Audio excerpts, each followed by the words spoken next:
This video is for business leaders who want to skyrocket their ability to attract and retain employees so they can focus on other things. If exceptionally talented employees don't chase the opportunity to work with or for you, it's your fault. Watch to the end of this video for bonus material on how workplace layout creates more connections between people, ideas, and departments, and the recommended video on making work personally meaningful. So back to it. If you haven't left yet from being offended at what I just said, that's all good because it is your fault as the leader. It's your fault, your responsibility, your credit.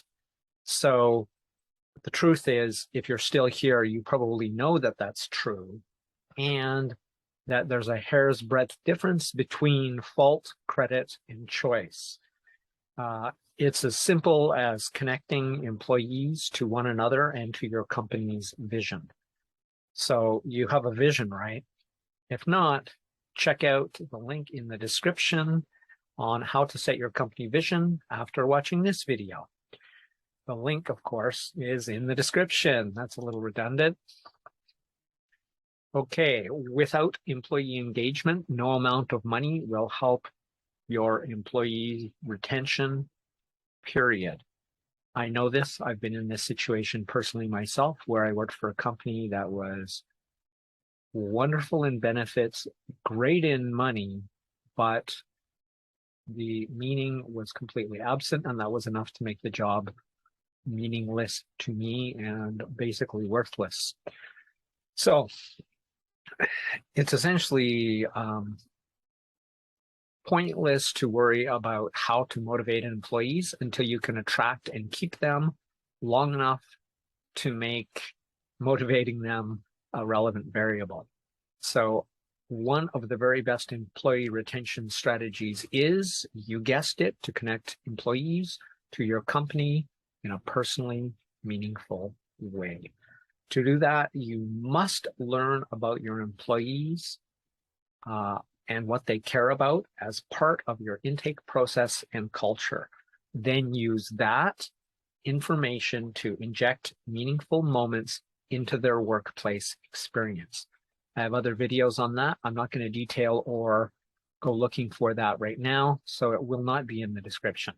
Most of the best ways to do that are inexpensive or even cost-free beyond the attention you and others would have to pay to make those moments possible by knowing something specific about them, that is, them as individuals and as human beings, not as a demographic or a psychographic.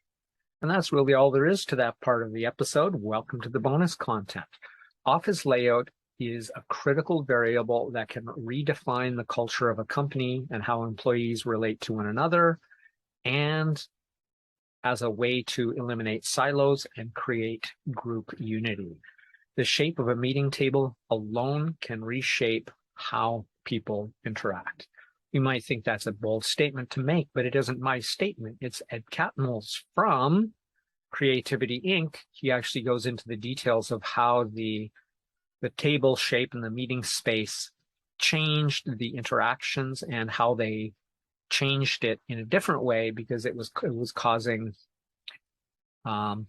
problems. Let's just say problems. It was causing changes that they did not want. So let's put it this way, though. We won't go into that.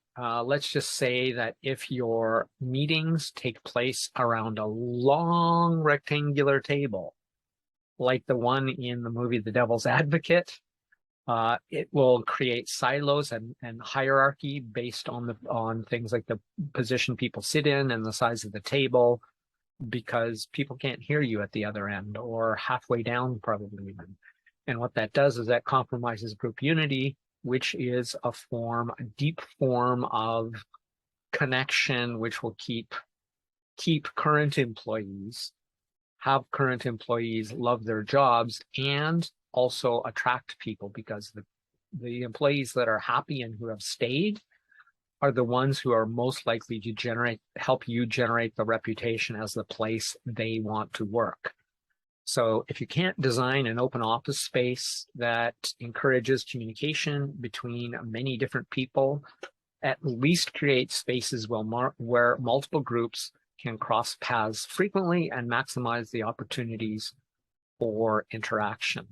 Just as an aside to this, I once worked at the head office of a big corporation, a big Japanese corporation, which I cannot disclose because of non-disclosure agreements and things like that.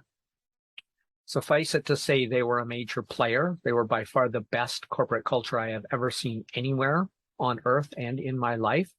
And their main working space, populated both by executives and lower level employees, was one giant room. Probably it's what you mean when you say a bullpen, but I don't know because I have never seen an actual bullpen. Just long rows of tables of people side by side. So they were surrounded on 1, 2, 3, 4, 5 sides. They would have somebody straight across from them, diagonal at 45s, and on their left and on their right in one big, massive open room. And they also had meeting spaces of the type I described, which would encourage not only groups to gather there, but that is a space with actually multiple tables so others could overhear you. And in this case, unless there's some reason not to do it, in which case you need a private room, that's actually a great space because that means people can overhear and say, hey, we have a solution to that, things like that. So if you want to increase your group unity and your connection between employees, this is one of the ways to do it, is with conscious structural choices in terms of the way your workplace and your working areas are laid out. And finally, the recommended video. Watch today's recommended video to make work personally meaningful and to maximize employee satisfaction and retention. I'll put the link right there. And that's pretty much it. Please share this video with anyone who wants to attract and retain great employees so they can focus on business rather than HR by creating meaningful connections with employees from the very first day. This has been Crush It Club 286, Employee Connections, the best way to find employees. My name is Tim B. Green. Bye for now.